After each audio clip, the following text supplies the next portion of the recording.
Assalamualaikum warahmatullahi wabarakatuh. Perkenalkan, nama saya Gilang Ramadan, mahasiswa Universitas Mercubuana, Fakultas Teknik Industri. Di sini saya akan mempresentasikan studi kasus pada perusahaan tempat saya bekerja untuk memenuhi tugas besar 2 mata kuliah TPM dosen pengampun Bapak Didi Junaidi.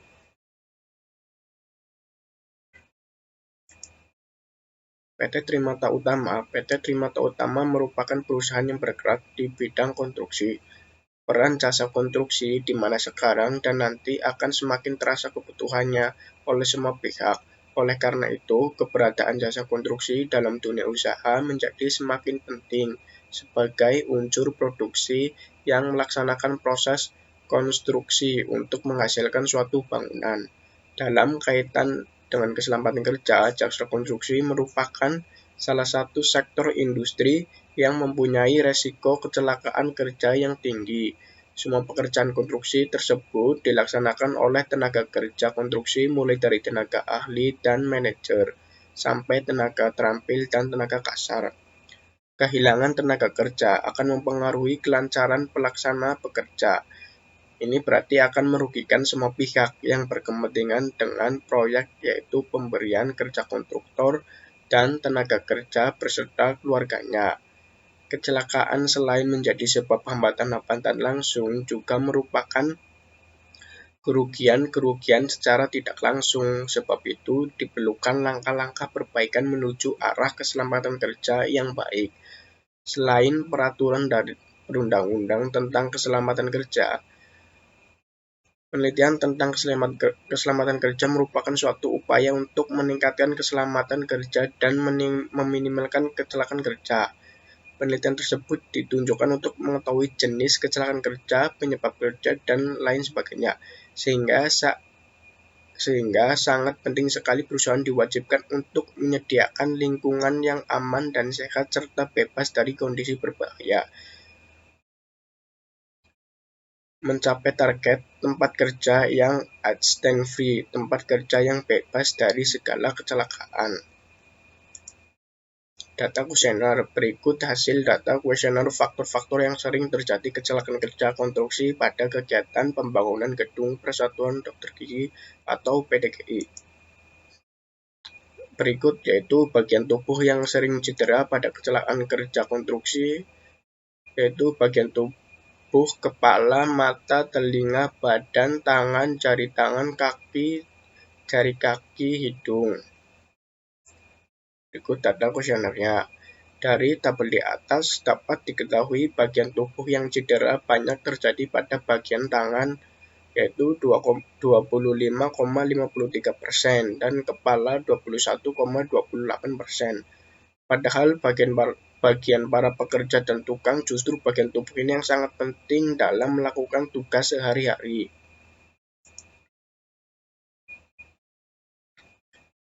Berikut yaitu corak kecelakaan kerja.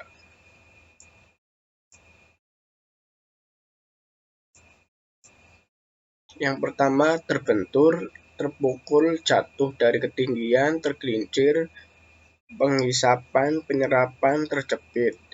Kecelakaan kerja pada proyek konstruksi menunjukkan bahwa terbentuk dan terpukul serta terjatuh dari ketinggian merupakan jenis kecelakaan yang cukup banyak terjadi.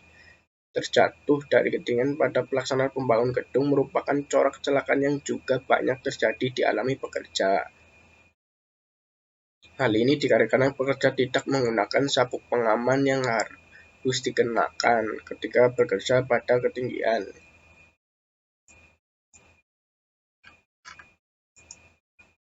Berikutnya sumber cedera. Sumber cedera yaitu mesin, peralatan, angkut, perkakas, kerja tangan, dan lain-lain. Tabel di atas menggambarkan bahwa perkakas tangan dan sumber cedera lain-lain merupakan sumber cedera yang banyak terjadi pelaksanaan proyek pembangunan gedung. Kondisi berbahaya. Kondisi berbahaya yaitu pengamanan yang tidak sempurna peralatan atau bahan yang tidak seharusnya, pengaturan prosedur yang tidak aman, kecacatan, ketidaksempurnaan, pakaian perlengkapan tidak aman. Berdasarkan hasil identifikasi, kondisi berbahaya yang paling banyak menimbulkan kecelakaan walaupun tidak selalu berdiri sendiri adalah sebagai berikut, yaitu tabel di atas.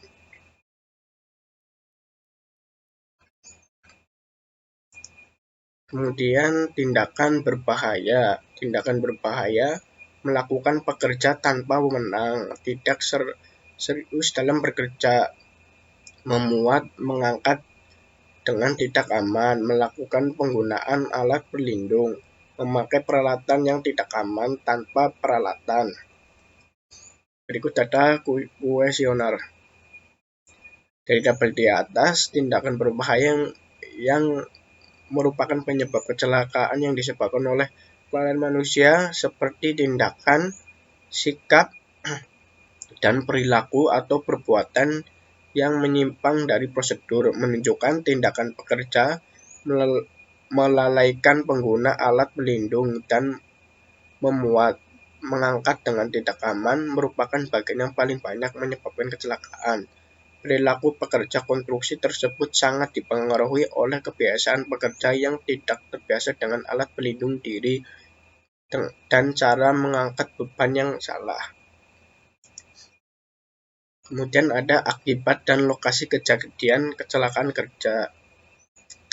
Akibat dari kecelakaan kerja pada proyek konstruksi pada pekerja bisa mengakibatkan meninggal, cacat, dan cedera. Berdasarkan hasil kuesioner, maka kecelakaan kerja banyak mengakibatkan cedera pada pekerja, dan hanya sedikit yang mengatakan bahwa kecelakaan kerja berakibat cacat pada pekerja. Hal ini kemungkinan karena mereka menutupi laporan kecelakaan kerja agar terlihat bersih dari kasus kecelakaan yang fatal.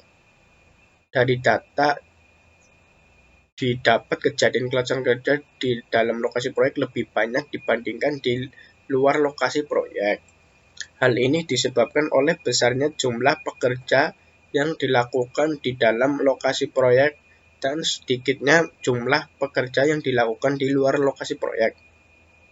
Keadaan di dalam lokasi proyek berlangsung secara simultan dan melibatkan banyak orang, sebaliknya kegiatan di luar proyek seperti pengangkutan material sangat jarang terjadi kecelakaan.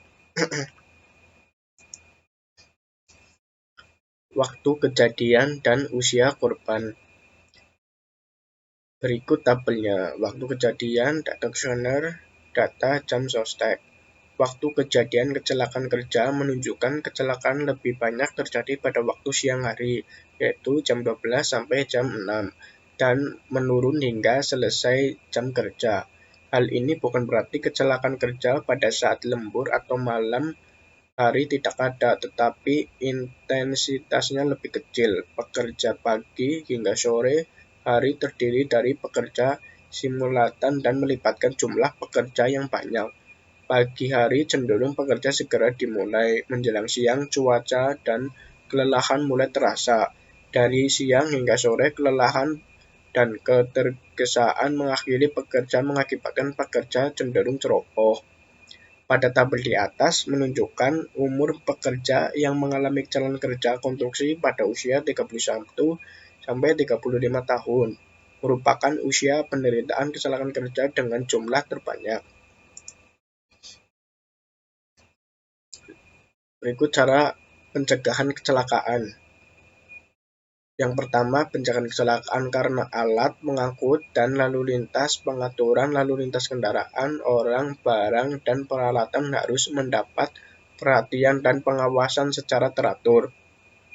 Penempatan barang, material, dan peralatan di dalam gedung harus diatur sedemikian rupa sehingga tidak mengganggu dan membahayakan pekerja dan penghuni pada saat pengangkutan dan pemindahannya. Ketentuan dan persyaratan pengangkutan dan pemindahan barang, material, dan peralatan antara lain sebagai berikut. 1. Alat harus dalam keadaan baik dan siap untuk digunakan. 2. Data dan informasi alat harus lengkap. 3. Perlengkapan tambahan harus ada dan berfungsi dengan baik. 4. Prosedur dan cara penggunaan alat harus benar. 5. Penempatan alat dan material harus baik dan teratur. 6. Disiplin dan keahlian pekerja harus tinggi.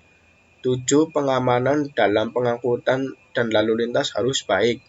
8. Cara pengangkutan material atau barang harus benar. 9. Beban atau muatan tidak melebihi kapasitas alat pengangkut. 10. Tanda lalu lintas dan pengamanan lainnya harus lengkap.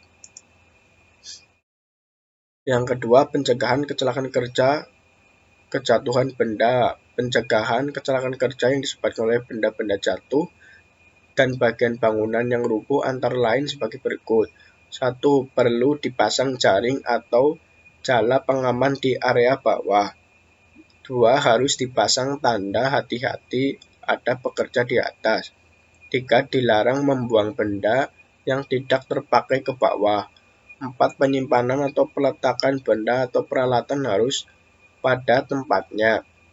5. Pemasangan material atau peralatan harus baik dan pada tempatnya. Berikut yang ketiga adalah kecelakaan kerja, tergelintir, terpukul, terkena benda tajam, atau keras. Pencegahan kecelakaan ini antara lain sebagai berikut. Yang pertama, 1. Jalan kerja dan tempat injakan kaki harus tetap bersih, cukup terang, dan tidak licin. Yang kedua, cara kerja harus dalam posisi dan sikap yang benar. 3. Pekerja harus tetap hati-hati, teliti, dan disiplin. Yang keempat, jangan menggunakan alat kerja sembarangan dan bukan semestinya. Yang keempat yaitu pencegahan kecelakaan kerja jatuh dari ketinggian. Pencegahan kecelakaan ini antara lain sebagai berikut. Yang pertama, pastikan scaffolding atau gondola layak pakai dan beban tidak melebihi kapasitas. Yang kedua, injakan kaki harus kuat, bersih, dan berlapis serta cukup lebar untuk posisi pekerja. Yang ketiga, pekerja harus menggunakan semua alat pengamanan dan penyelamatan antara lain safety belt, safety rope, dan safety helm. Kemudian yang kelima ada kecelakaan karena aliran listrik, kebakaran, dan ledakan. Pencegahan kecelakaan ini diantara lain sebagai berikut. 1. Aliran listrik harus ditangani oleh pekerja yang ahli. Yang kedua, pemeliharaan dan perbaikan kabel dan panel harus dilakukan secara kontinu. Yang ketiga, pekerja harus teliti, hati-hati, dan waspada serta mengamankan aliran listrik sebelum bekerja. Yang keempat, pekerja dilarang merokok selama bekerja dan membuang api sekecil apapun di tempat bahan-bahan yang mudah terbakar. Yang kelima, penyimpanan bahan-bahan yang mudah terbakar harus jauh dari sumber api dan diberi tanda dilarang merokok. Yang keenam, tempat penyimpanan bahan-bahan yang mudah meledak harus dingin dan tertutup rapat. Yang ketujuh, pengamanan terhadap peralatan dan bahan material yang dapat meledak harus sangat hati-hati dan teliti. Berikut penyusunan kebutuhan peralatan atau perlengkapan K3. Suatu rencana mengantisipasi terjadi kecelakaan kerja harus tindak lanjuti dengan penyediaan perlengkapan K3 yang meliputi alat pelindung diri APD dan alat pengaman kerja APK. Kebutuhan perlengkapan K3 dibuat secara lengkap sesuai kondisi kerja sehingga pada saat akan mulai melaksanakan pekerja, perlengkapan K3 tersebut dapat diperiksa dan dipakai atau digunakan sesuai dengan prosedur. 1. Daftar kebutuhan APD sesuai dengan kondisi kerja antara lain pelindung tubuh, baju kerja atau protective overall. Yang kedua, pelindung kaki. Yang ketiga, pelindung kepala, pelindung mata, pelindung tangan, pelindung pernafasan, pelindung telinga. Selanjutnya, buat kebutuhan alat pengaman kerja APK sesuai dengan kondisi kerja. alat pemadam kebakaran, rambu-rambu kerja, obat P3K. Nah, berikut contoh gambar pelindung tubuh dan kaki. Gambar pelindung kepala. Helm untuk pekerja gerinda. Sabuk pengaman. Obat K3. Di sini ada obat luar untuk anti infeksi pada luka-luka di bagian luar. Berikutnya ada sulfanilimid powder sebagai antiseptik, anti-infeksi untuk luka-luka dalam. Berikutnya ada larutan rivanol sebagai antiseptik, anti-infeksi. Penginterpretasian potensi bahaya dan resiko kecelakaan kerja. Untuk mengantisipasi terjadi kecelakaan kerja dari bahaya pada pelaksanaan kegiatan pemeliharaan dan perawatan bangunan gedung, telah diberikan rambu-rambu petunjuk dan peringatan, dan tanda-tanda peringatan tersebut telah terpasang pada beberapa lokasi yang terkait dengan kondisi yang membahayakan sesuai dengan isi rambu-rambu. Sebagai contoh rambu-rambu seperti gambar di bawah ini, baik rambu-rambu untuk pekerja sipil, pekerja arsitektural, pekerja mekanikal, maupun pekerja elektrikal. Berikut contoh gambarnya. Sekian dan terima kasih presentasi saya. Assalamualaikum warahmatullahi wabarakatuh.